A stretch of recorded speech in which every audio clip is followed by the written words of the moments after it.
اور وہ شمالی اتحاد کے ساتھ ساز باز کر سکتے ہیں اور وہ بہت تیزی کے ساتھ دوبارہ حملہ آور ہو سکتے ہیں. طالبان آسانی سے حکومت تو نہیں کر سکیں کہ اگر لچک کا، اس میں کوئی شبہ نہیں کہ جنگ طالبان نے لڑی ہے اور نہایت دلیری سے لڑی ہے، بہت مستقل مزاجی سے لڑی اور جیتی ہے اور سپر پاور کو شکست سے دوچار کیا ہے.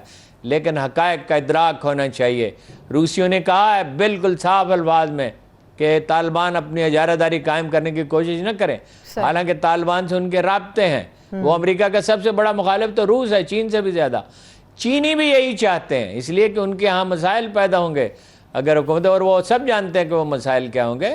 طالبان کو، اور یہ افغان فوج وہ فوج نہیں ہے جو پہلے تھی جو بالکل منتشر ہو جائے گی، اس میں ٹوٹ پھوٹ ضرور ہوگی، لیکن یہ ہے کہ ان کی اور اگر الیکشن ہوتے ہیں تو طالبان کو اکثریت نہیں مل سکتی. میں آپ سے صاف کہہ رہا ہوں، ایک دفعہ نہیں، میں نے بار بار یہ کہا 35-40% سے زیادہ سیٹیں نہیں لے سکیں گے، زیادہ سے زیادہ.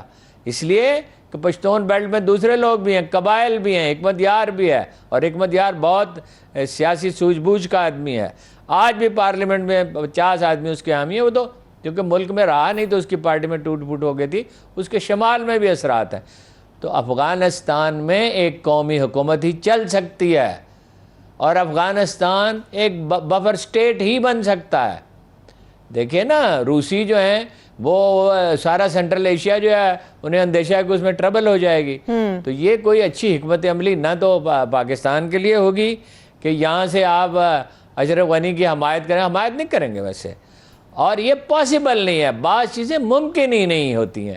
پاکستان اڈے دے سکتا ہی نہیں ہے. ہاں، امریکی لابی بہت متحرک ہے. مجھے افسوس ہے، میں نام نہیں لینا چاہتا تھا، یہ حسین حقانی، نجم سیٹھی، عائشہ صدیقہ جیسے جو اسکالر ہیں، اس لیے کہ ہم مغرب کی طرف دیکھتے ہیں. آپ اندھے ہیں، آپ کو نظر نہیں آتا کہ چین کے ساتھ آپ کی ایکسپورٹ جو ہے وہ 30-35% بڑھ گئی ہے اور اس میں مزید امکانات ہیں. یہ لوگ اندھے ہیں، انہیں نظر نہیں آ رہا کہ روس کے ساتھ ہم نے معاہدہ کیا ہے گیس کی پائپ لائن کا، اور اس پائپ لائن کا بچنے کا مطلب کیا ہے کہ توانائی کا آپ کا کرائسس جو ہے اس میں کمی آئے گی. آپ ایران سے، آپ کے ہوش و حواس قائم نہیں ہیں، آپ ایران سے گیس لے سکتے ہیں اگر مفاہمت ہو جائے ایران کی اور امریکہ کی. اور آپ کے لیے چین کی اتنی بڑی منڈی پڑی ہوئی ہے، اگر آپ اس کو ایکسپلائٹ نہیں کر سکتے تو دوسری بات ہے امریکی لابی. اور آپ چین کو کھو کیسے سکتے ہیں؟ یعنی آپ امریکہ کی بات مان لیں اور چین کو کھو دیں. 65 میں کیا ہوا تھا؟ امریکہ نے آپ کے پرزے تک بند کر دیے تھے اور آپ کو اسلحہ دینا بند کر دیا تھا، اور 82 تک یو امیجن کتنا طویل عرصہ انہوں نے ہماری مدد بند رکھی. جو لوگ کہتے ہیں کہ ضیاء الحق نے امریکہ کے کہنے پہ جنگ چھڑی تھی، کیا انہیں آدمی کہہ سکتا ہے؟ ضیاء الحق کو افغانستان کی جنگ شروع کیے ہوئے، ان کی افغان عوام کی حمایت شروع کیے ہوئے 1.5 سال گزر چکا تھا تو امداد بحال ہوئی تھی. اس سے پہلے تو وہ $200 ملین آفر کیے تھے. اس نے کہا تھا ضیاء الحق نے کہ مونگ پھلی اپنے پاس رکھو، اس سے جمی کارٹر سے کہا تھا، اور وہ اپنا سا منہ لے کے رہ گیا تھا. جس دن ضیاء الحق کی ڈیتھ ہوئی ہے اس دن ایگزیکٹ اسی دن، کیونکہ 9 گھنٹے کا 8 گھنٹے کا فرق ہوتا ہے، اس نے مضمون لکھا تھا جو اگلے دن چھپا تھا. ضیاء الحق was the only architect of Soviet military and political defeat in Afghanistan. پھر یہ ہے، اور اس کے پہلو ہیں. امریکہ روس کو کنٹین کرنا چاہتا ہے، نیٹو کو وہ اس کی سرحدوں پر تک لے گیا ہے، اور انہیں پیوٹن سے یہ شکایت ہے کہ وہ امریکہ کی مخالفت کر رہا ہے. بھائی وہ قوم پرست ہے، اور وہ ایشیا میں امریکہ جیسی جمہوریت نہیں ہوتی کہیں بھی. بہت کم جاپان میں ہو سکتی ہے، ایک آدھ جگہ پہ اور ہو سکتی ہے. اور وہ ڈالر میں لین دین تو اس نے محدود کر دیا 30%. ایک دن اگر چین کر دے، چین کی تو چونکہ تجارت کا سائز بہت بڑا ہے امریکہ کے ساتھ، تو پھر کیا ہوگا؟ پھر امریکی گھمنڈ ہے کہ ہم جو چاہے کر سکتے ہیں. اس کے مقابلے میں چینی بہت سوجھ بوجھ کے ساتھ آگے بڑھ رہے ہیں. انہوں نے ایران کو ون اوور کر لیا، وہ پاکستان میں سرمایہ کر رہی ہیں، بنگلہ دیش میں $60-70 بلین کی سرمایہ کاری کر رہے ہیں، بھوٹان میں کر رہے ہیں، سری لنکا کے لیے تیار ہیں، افریقہ تک وہ تیار ہیں. صحیح. تو امریکہ کا تو جو قوت ہے بیسیکلی فوجی ہے. فوجی ہونے کی وجہ سے ان کے وہ بحری بیڑے ہیں، جو پورا ایک شہر ہوتا ہے جس میں بحری فوج بھی ہوتی ہے، جس میں بری فوج بھی ہوتی ہے، جس میں جہاز بھی ہوتے ہیں، تقریباً پورا ایک شہر بسایا جا سکتا ہے. اسی گھمنڈ کی وجہ سے آج امریکی معیشت، چینی معیشت امریکی معیشت کے برابر ہو گئی ہے سائز میں، اور اگلے برسوں میں بڑھنے والی ہے اس سے. اس لیے کہ وہ نہ اپنا سرمایہ فوج پہ ضائع کر رہے ہیں، نہ وہ ملٹری ایڈونچر کر رہے ہیں، وہ نہایت احتیاط کے ساتھ ایک ایک قدم آگے بڑھاتے ہیں. صحیح. ان کنکلوژن حرف آخر یہ ہے کہ طالبان کو لچک کا مظاہرہ کرنا ہوگا ورنہ ہوگی خانہ جنگی. یہ ٹھیک ہے کہ حق اقتدار اشرف غنی کا نہیں ہے. اشرف غنی کو 8 لاکھ ووٹ ملے تھے 1.5 کروڑ میں سے، صحیح. تو وہ اس کا حق اقتدار نہیں ہے. لیکن میں پھر کہتا ہوں ایک ہی راستہ ہے، لویا جرگا. افغان مل بیٹھیں اور آپس میں فیصلہ کریں، اور پاکستان کو اپنے دیر پا قومی مفادات کو ملحوظ رکھنا ہوگا. یہ وہی امریکی ہے نا جو افغانستان میں روسی فوج کی واپسی کے سوویٹ فوج کی واپسی کے بعد ہمیں ہمارے حال پہ چھوڑ گئے تھے، اور ہیلری کلنٹن روتی تھی اور کہتی تھی ہم نے غلطی کی جب یہاں مدد مانگنے کے لیے آئے تھے.